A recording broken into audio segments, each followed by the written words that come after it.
오늘은 그가 오신 이유라는 제목으로 하나님의 말씀 증거하겠습니다. 오늘은 4월 11일 금요일입니다. 교회력으로 볼 때요, 오늘이 지나고 내일이 지나면 주일은 어떤 주일일까요? 종려주일입니다. 네, 종려주일은 예수님께서 예루살렘에 입성하신 날을 기념하는 주일입니다. 이제 이 예루살렘에 입성하심으로부터 그 주간 동안 예수님께서 고난 받으시고 십자가에 달려 돌아가시는 고난 주간이 시작됩니다. 이제 예수님께서 나귀를 타시고 예루살렘에 입성하셨습니다. 그리고 많은 사람들이 예수님을 맞이하고 환영했죠. 그래서 오늘은 이 교회력을 따라 종려주일 전전날, 오늘은 전전날이죠. 근데 종려주일이 시작되기 직전의 밤, 무슨 일이 있었는지를 한번 살펴보기 원합니다. 예수님과 그리고 예수님을 따르던 사람들 가운데 예루살렘에 입성하기 직전 무슨 일이 있었을까요? 오늘은 그날에 있었던 사건 중에 아주 중요한 사건을 통해 하나님의 말씀을 보기 원합니다. 예수님께서 예루살렘에 입성하기 전에 특별한 사건이 하나 있었습니다. 바로 죽은 나사로를 살리신 사건입니다. 지난 주일 설교 본문과도 같죠? 다들 내용은 기억나지 않으시겠지만 목사님께서 큰 소리로 나사로야 나오라 하셨던 거는 기억나시는 줄 믿습니다. 네, 다들 기억나시는 얼굴이네요. 이 사건은 저희가 신학적으로 볼 때 공식적으로 마지막 예수님께서 기적을 베푸신 사건이라고 보고 있습니다. 물론 이후에 겟세마네 동산에서 예수님 체포되실 때 기가 잘린 사람의 귀를 예수님 고쳐주신 사건도 있지만 이제 공식적으로는 마지막 기적의 사건이다라고 보는 견해들이 많이 있습니다. 예수님께서는 공생의 기간 동안 수많은 표적과 기사들을 사람들에게 보여주셨습니다. 그렇게 표적과 기사를 보여주시는 목적은 예수님이 누구이신지 그리고 왜 이 땅에 사람의 몸을 입고 오셨는지를 나타내 보이기 위함이었습니다. 여러분, 예수님께서 이 땅에 왜 오셨을까요? 아까 에서 선교사님께서 너무 마음을 찌르게 사랑 때문에 오셨다라고 말씀해 주셨는데, 예수님께서 이 땅에 오신 이유는 죽으심으로 생명을 얻게 하기 위함입니다. 사랑 때문입니다. 생명을 살리기 위해 이 땅에 사람의 몸을 입고 오셨습니다. 믿으십니까? 네, 마가복음 10장 45절에는 그 내용을 증거합니다. 함께 읽겠습니다. 인자가 온 것은 섬김을 받으려 함이 아니라 도리어 섬기려 하고 자기 목숨을 많은 사람의 대속물로 주려 함이라. 죽으심으로 생명을 주기 위함이십니다. 이렇게 나사로를 살리신 사건도 예수님께서 왜 이 땅에 오셨는지 그리고 예수님이 누구이신지 분명하게 드러내 보여주셨습니다. 요한복음 11장 42절에 기록된 바와 같이 예수님께서 무덤 앞에 나사로를 살리기 위해 무덤 앞에 서서 기도하실 때 항상 내 말을 들은 줄은 내가 알았나이다. 그러나 둘러선 무리를 위하여 이 말씀을 하오니 곧 아버지께서 나를 보내신 것을 그들로 믿게 하려 함이니라. 예수님께서는 나사로를 살리신 사건을 말씀하시면서도 이렇게 자신이 이 땅 가운데 온 이유를 계속해서 말씀하셨습니다. 그런데 이 마지막 기적 사건이 일어났을 때 두 가지 각기 다른 반응이 사람들 가운데 나타났습니다. 첫 번째 반응은요, 이 사건을 보고 예수님을 믿기 시작했습니다. 11장 45절에는요, 마리아에게 와서 예수께서 하신 일을 본 사람들이 그를 믿었으나 라고 기록되어 있습니다. 그러나 또 다른 반응은요, 바로 11장 53절에 이날로부터 그들이 예수를 죽이려고 모의하니라. 어떤 이는 그 사건을 보고 예수님을 믿었습니다. 또 어떤 이는 그 사건을 보고 예수님을 죽이기로 마음에 결정했습니다. 같은 상황과 가정을 겪고도 다른 태도와 모습이 나타난다는 것을 우리가 말씀을 통해 볼 수 있었습니다. 특별히 저는 이 두 부류의 사람들 중에서 예수님을 믿었던 사람, 그리고 그 중에서도 마리아라고 하는 여인, 한 인물을 통해 종려주일 그리고 부활주일 앞두고 저희가 품어야 할 마음과 생각은 어떠한 것인지 이 시간 깨닫게 되기를 소망합니다. 앞서 말씀을 드린 것처럼 예수님께서 공생의 기간 동안 많은 사람들과 함께 시간을 보내셨고요. 또 말씀을 전하시고 많은 기적들을 통해 예수님의 죽으실 것과 다시 살아나실 것을 이 땅에 오신 이유를 말씀하셨습니다. 오늘 살펴보고자 하는 이 마리아라는 인물도요, 예수님과 가까이 지내며 예수님의 말씀 듣기를 아주 사랑했던 여인이었던 것 같습니다. 말씀에 누가복음엔 이렇게 증거합니다. 그에게 마리아라고 하는 동생이 있어 주의 발치에 앉아 그의 말씀을 듣더니. 네, 마리아가 얼마나 예수님의 말씀을 정확하게 깨닫고 이해하였는지 성경에서는 분명하게 기록되어 있지는 않지만, 분명한 것은 예수님이 예루살렘에 입성하실 때까지도 예수님께서 죽으실 것과 부활하실 것을 제자들은 온전히 깨닫지 못했습니다. 그렇지만 예수님의 죽으심과 부활을 마리아는 알았던 것으로 보입니다. 예수님을 만나고 예수님 발 앞에 앉아 말씀을 듣던 마리아라는 여인은요, 자신의 친오빠인 나사로를 예수님께서 살리시는 사건을 눈앞에서 보게 되었습니다. 그리고 예루살렘에 입성하기 전 밤에, 오늘과 같은 밤이었겠죠? 마리아는 예수님 앞에 나아갑니다. 그리고 아주 값비싸고 귀한 향유를 가지고 나와 자신이 말씀을 듣던 그 예수님의 발 앞에 그 향유를 쏟아 부었습니다. 이 향유의 가치가 뭔가 엄청 좋을 것 같다라는 거는 다들 눈치를 채셨죠? 이 향유를요, 현대 시대에서 한번 계산을 해봤습니다. 지극히 비싸고 순전한 나드 한 근, 이것은 300데나리온의 가치를 갖습니다. 1데나리온이 한 사람이 일해서 벌 수 있는 일당이라고 해요. 그러면 이 순전한 한 나드는 1년을 일해야 벌 수 있는 품삯입니다. 너무나 귀하고 너무나 소중한 아주 값비싼 향유입니다. 그리고 이 향유라고 하는 것은 여러분 이렇게 쏟아부어서 쓰는 게 아니잖아요. 한 방울 한 방울 귀하게 사용해야 하는 향유를 마리아가 예수님의 발 앞에 완전히 아낌없이 깨어 쏟아부었습니다. 그렇다면 왜 마리아는 이런 행동을 했을까요? 첫 번째로는 마리아는 예수님이 누구이신지 알았기 때문입니다. 마리아는 그 무엇보다도 예수님 말씀 앞에 서는 것을 우선으로 두었던 사람입니다. 근데 마리아는 왜 예수님의 말씀을 사랑했을까요? 예수님께서는 하나님의 아들이시고 진리의 말씀을 전한다는 사실을 믿었기 때문일 것입니다. 아무리 사람이 말을 잘하고 나를 기쁘게 해준다고 해서 우리가 그 말씀을 그 말을 사랑하기는 어렵잖아요. 그렇지만 마리아는 예수님 말씀을 사랑했기 때문에 예수님 발 앞에 그 어떤 것보다 말씀 듣기를 사랑했습니다. 그리고 두 번째로는 마리아는 예수님께서 이 땅에 오신 이유를 아는 자였던 것 같습니다. 이 당시 향유를 쏟는 행위는 당시 그 유대 문화에서 봤을 때 장례식에서 사용되는 전통이었습니다. 향유를 죽은 사람에게 바름으로써 존경과 사랑을 표시하는 유대의 전통이 있었습니다. 그리고 오늘 말씀에서도 예수님께서 마리아가 자신의 장례를 준비할 것이라고 말하였습니다. 이 말씀을 통해 저희는 그 마리아의 행동이 그냥 귀한 손님을 환영하고 접대하는 것 그 이상의 의미를 갖는다는 것을 발견할 수 있을 것입니다. 그렇기 때문에 이 마리아의 행동은 예수님께서 가실 그 십자가의 길 앞에 향유를 깨뜨림으로 예수님의 가실 길을 준비하는 역할로 쓰임을 받은 것이죠.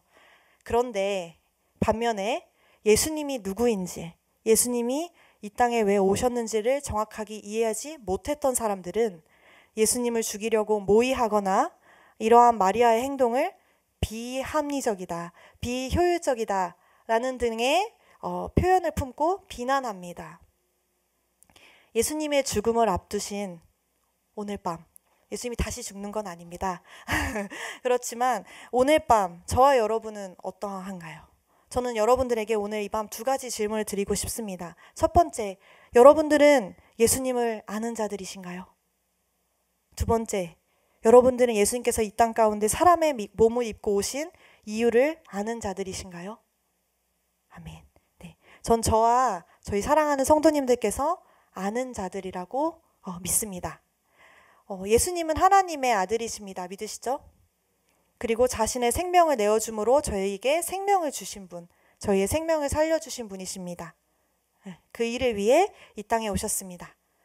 저희가 모두 믿고 계시죠? 네. 그 하나님의 뜻과 십자가의 길에 여러분들은 마리아와 같이 그 십자가의 길을 함께 걷고 계신가요? 혹은 함께 걸어가기 원하시나요? 네, 사랑하는 여러분, 예수님께서 이 땅에 왜 오셨는지를 온전히 아는 자들은요, 그 예수님의 십자가의 길을 함께 걷기 마련입니다. 우리가 온전히 그 뜻을 다 알지 못한다 할지라도 마리아처럼 그 십자가의 길에 동참하게 되기 마련입니다. 그리고 예수님의 뜻에 쓰임받게 되기 마련입니다. 마리아가 선택한 행동은 세상 사람들의 삶의 태도와 방식과는 매우 다른 행보를 보여줍니다. 이에 대해서 가룟 유다가 굉장히 일리 있는 말을 합니다. 이 300데나리온을 팔아서 가난한 자들에게 주었더라면 더 좋았을 것을. 이것은 굉장히 합리적인 판단입니다. 십자가의 길을 함께 걷고 따르는 이들의 삶의 모양은요, 때때로 세상의 방식으로는 이해할 수 없는, 어쩌면 낭비스러운 비효율적인 삶처럼 보여질 수 있습니다. 저는 가끔 이렇게 생각합니다. 참 세상의 기준으로 볼 때 신앙인들이 살아가는 이 신앙생활이 정말 비효율의 끝판왕이다 라고 생각할 때가 있습니다. 왜냐하면요, 세상에서 누구도 저희를 향해서 사랑하기 위해서 손해보라고 말하지 않습니다. 그렇게 배워보신 적 있으신가요? 목숨 걸고 내가 아닌 다른 이들을 사랑하라고 가르치지 않습니다. 나를 사랑하라고 가르치죠. 그리고 시간과 내 에너지, 내 재정을 쏟아서 다른 사람을 살리라고 말하지 않습니다. 그리고 나를 향해 손가락질하고 나를 미워하는 사람들을 향해 인내하라고 품어주라고 말하지 않습니다. 그리고 세상을 향해서 우리가 조금 더 수고하라고, 용납하라고, 나보다 남을 다 낮게 여기라고 말하지도 않습니다. 그리고 나의 감정을 앞세우라고 말하지도 않습니다. 그리고 저희가 살아가는 삶이 어떤가요? 가정에서, 직장에서, 학업에서, 또 육아에서, 아니면 혹은 특정 영역이 아니더라도 저희의 삶이 참 피곤하고 분주하고 바쁜 나날들의 연속이시잖아요. 이러한 삶에서 효율적인 삶을 선택하는 것은 너무 일리가 있는 말이지 않겠습니까? 비효율의 삶을 택하는 것은 세상의 기준으로 봤을 때 매우 바보 같은 행동입니다. 그런 의미에서 오늘 이 자리 가운데 나오신 여러분들, 정말 비효율의 삶을 선택하신 여러분들 축복합니다. 이 금요일의 밤 너무 귀한 시간이잖아요. 저도 직장 생활을 오래 하지 않았지만 예전에 회사를 다닐 때 금요일 밤만 되면 왜 그렇게 침대가 저를 부르는지 6시부터 자고 싶잖아요, 그날은. 근데 이런 비효율의 삶을 선택하신 우리 성도님들 너무너무 축복하고 사랑합니다. 그런 의미에서 이 믿음을 붙들고 살아가는 성도님들의 삶. 근데 그럼에도 저희가 스스로 세상을 향하여 미련하기를 택하고 살아가는 이유, 그리고 살아갈 수 있는 이유는 무엇일까요? 네, 예수님. 예수님께서 왜 이 땅에 오셨는지를 저희가 알기 때문입니다.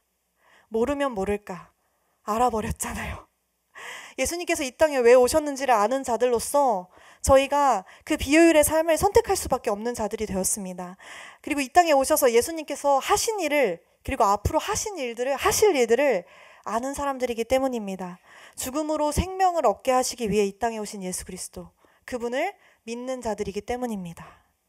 저는 저와 여러분이 마리아와 같이 예수님이 이 땅에 오신 이유를 아는 자로서 예수님의 십자가의 길을 함께 걷는 자들이 되시길 주님의 이름으로 간절히 축복합니다.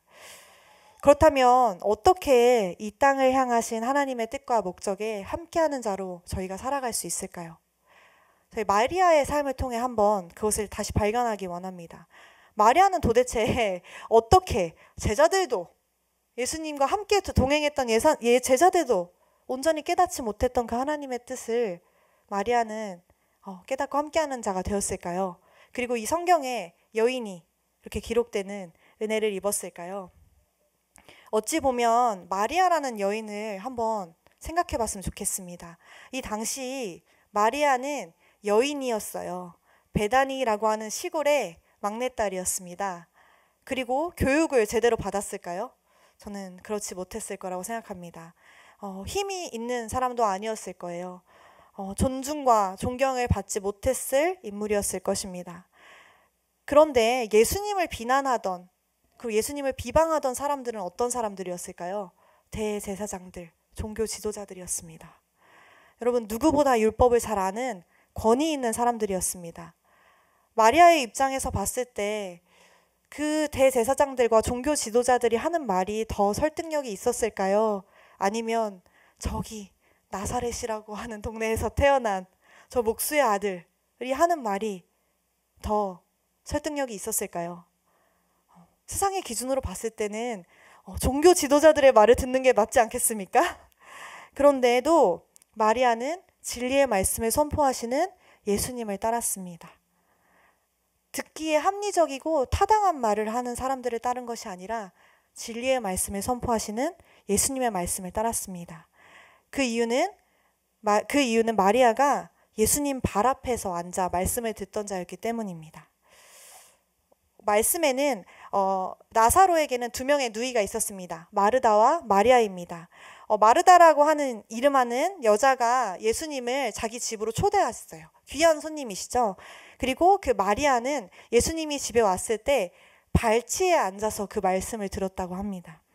누가복음은 마리아가 예수님의 발치 앞에 앉아 말씀을 들을 때 이 당시 상황을 기록하고 있는데요. 제가 미국에 와서 살다 보니까 정말 집에 갈 일이 많더라고요. 집에 초대하는 일이 많고 집에 초대를 받는 일이 많았습니다. 근데 여러분, 집에 손님이 오기 전에 어떤 과정을 거치시나요? 일단은 전날 청소를 해야 합니다. 집에 청소를 하루 종일 해야 됩니다. 이렇게 발을 쓱 밀었을 때 뭐가 안 밟혀야 되잖아요. 그렇죠? 그래서 청소를 하루 종일 합니다. 그리고 손님이 오시는 당일날은 어떤 과정을 거치시나요? 일단 아침부터 옷을 갈아입어야 되고요. 화장을 새로 해야 되고 머리를 감아야 됩니다. 그리고 음식을 해야 합니다. 그리고 오고 나서는 어떻게 해야 되나요? 맛있게 드실 수 있게 불편하신 건 없나? 필요하신 건 없나? 내가 놓친 것은 없나? 너무 분주하고 바쁜 그 손님 초대의 날이잖아요. 그래서 손님이 오셨다가 집에 가시면 왜 이렇게 피곤한지, 밥밖에 먹은 게 없는데, 그런 여러분들이 공감하시죠? 그런 것처럼 이 첫째였던 마르다는 예수님이 오시니까 너무 분주했던 거예요. 막 요리도 하고 예수님이 오시면 막 챙겨드릴 것도 챙기고. 그런데 이 눈치 없는 막내딸은요, 예수님 발치에 앉아서 예수님이 하시는 말씀을 듣고 있었던 거예요. 여러분, 이게 말이 발치 앞이지 발치 앞에 앉았다는 거는요, 가장 맨 앞에, 가장 가까이에서 예수님의 말씀을 들었다는 겁니다.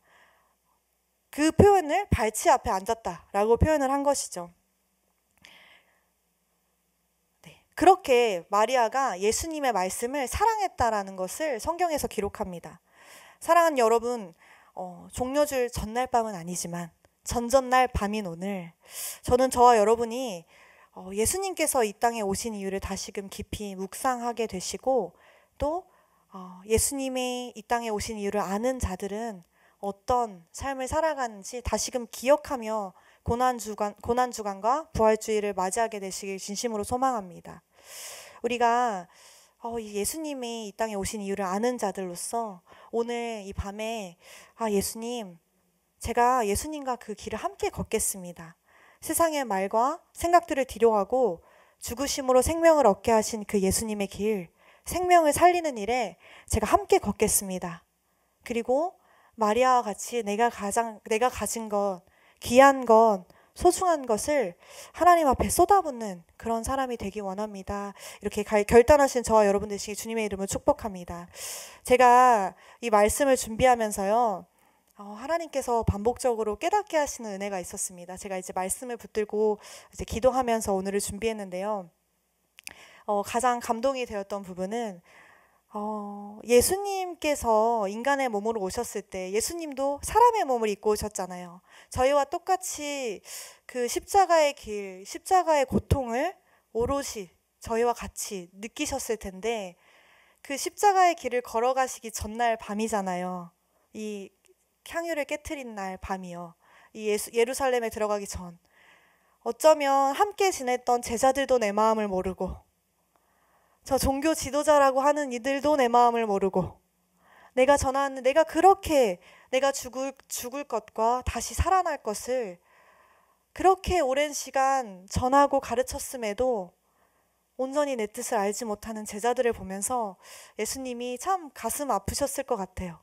그런데 저기 내가 말씀을 전할 때마다 내 발치 앞에 앉아서 말씀을 듣던 한 여인이 순전한 나드, 그 향유를 가지고 나왔을 때, 그 향유를 예수님 발 앞에 깨트렸을 때 예수님이 무슨 마음이 드셨을까요?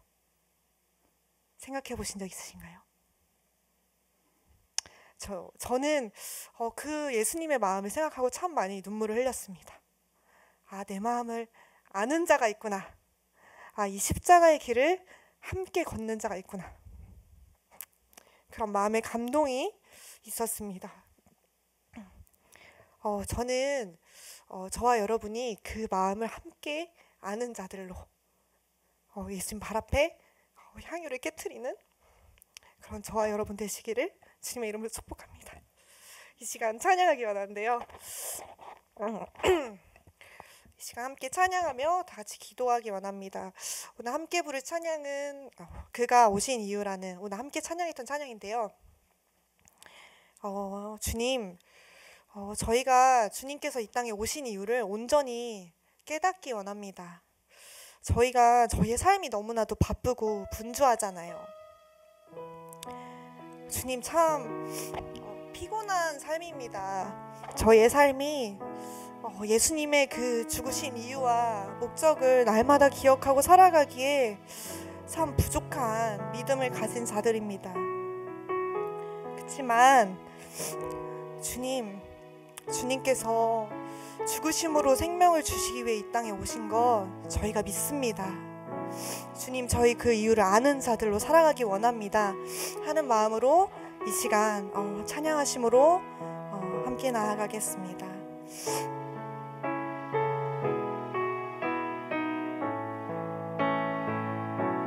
이 세상 가장 아름다운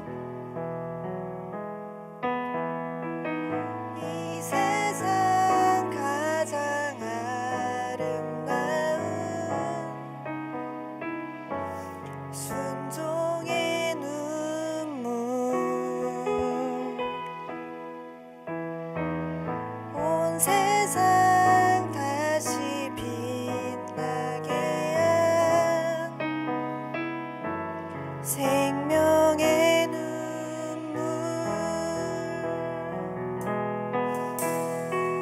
그가 이 땅에 오신 이유 죽어야 살게 되고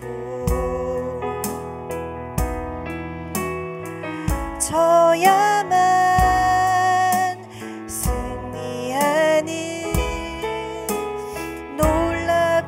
영원한 신비 지으신 그대로 회복시킨 우리의 창조주 그리스도 십자가의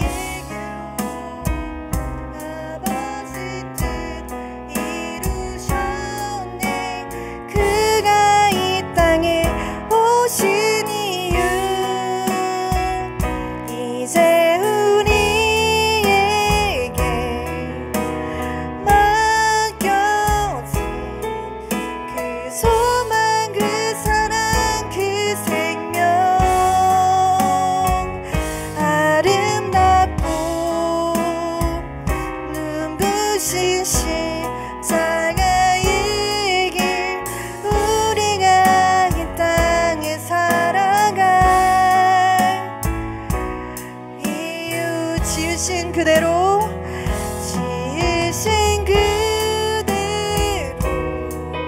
회복시킨 우리의 창조주 그리스도 십자가의 길로 아버지 뜻 이루셨네. 그가 이 땅에 오신 이유